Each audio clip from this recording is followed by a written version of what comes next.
সবজি দিয়ে এই অফ সিজনের বাঁধাকপি রান্নাটা মুড়ি দিয়ে বলুন, ভাত দিয়ে এবং রুটির সঙ্গেও খেতে খুব ভালো লাগে।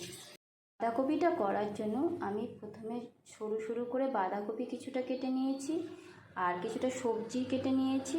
তার মধ্যে আছে আলু, গাজর আর বরবটি, কারণ এতে বিনসটা দিলে ভালো হয়। আমার ঘরে বিনস নেই, তার পরিবর্তে আমি বরবটি দিয়ে দিয়েছি। গ্যাসে কড়াই বসিয়ে দিয়েছি, কড়াইতে সর্ষের তেল দিয়ে দিয়েছি, তার মধ্যে কিছুটা পাঁচ ফোড়ন দিয়ে দিলাম। এবার আলুগুলো ছেড়ে দেব। আলুটা ভাজা ভাজা হয়ে গেছে, এর মধ্যে আমি বরবটি আর গাজরটা দিয়ে দেব।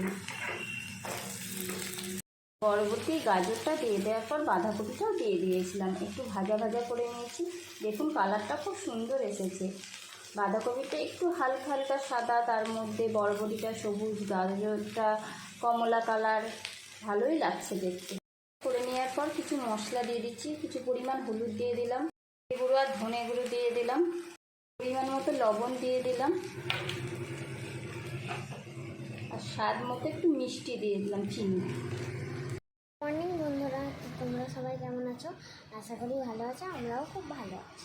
বাঁধাকপিতে জিরে গুঁড়ো, হলুদ গুঁড়ো, ধনে গুঁড়ো, নুন আর চিনি দেওয়ার পর একটু ভাজা ভাজা করে নিয়ে একটা কাঁচা লঙ্কা আর কিছু টমেটো কুচি দিয়ে দিলাম। বাঁধাকপিটা আমার ভাজা ভাজা হয়ে গেছে, এবার কিছু পরিমাণ জল দিয়ে দেবো। জল দিয়ে এবার থালা দিয়ে ঢেকে দেবো।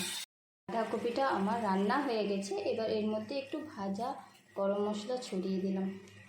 এবার গ্যাসটা অফ করে দেব। আপনারা ভাবতে পারেন অফ সিজনের বাঁধাকপি তো সেদ্ধ করে কেন নিলাম না। সেদ্ধ করে নিলে ভালো লাগে, তবে ভেজে নিলে আরও একটু বেশি ভালো লাগে। তার জন্য আমি ভেজে রান্না করলাম, তাতে কোনো গন্ধ থাকে না। পাঁপড় ভেজে নিচ্ছি ভাতের জন্য।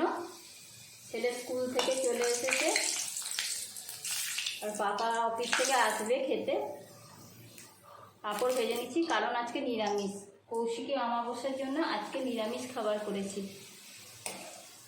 তার জন্য একটু পাঁপড় ভেজে নিচ্ছি। পাঁপড়টা ভাজা হয়ে গেলে ভাতের থালাটা সাজিয়ে ওর পাপাকে খেতে দিয়ে দেবো। তাই একটু পাঁপড় ভেজে নিচ্ছি ভাত খাওয়ার জন্য, কারণ আজকে নিরামিষ রান্না। কৌশিকী অমাবস্যার জন্য নিরামিষ খাবার করেছি।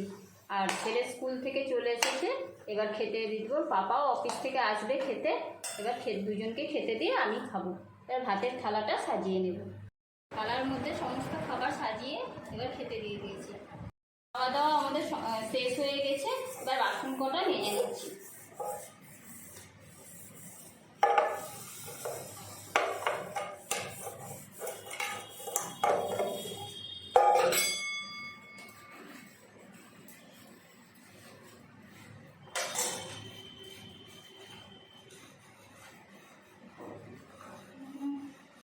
মাজা হয়ে গেছে, এবার বাসনগুলো সব ধুয়ে দিচ্ছি।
বাসন ধোয়া কমপ্লিট হয়ে গেল।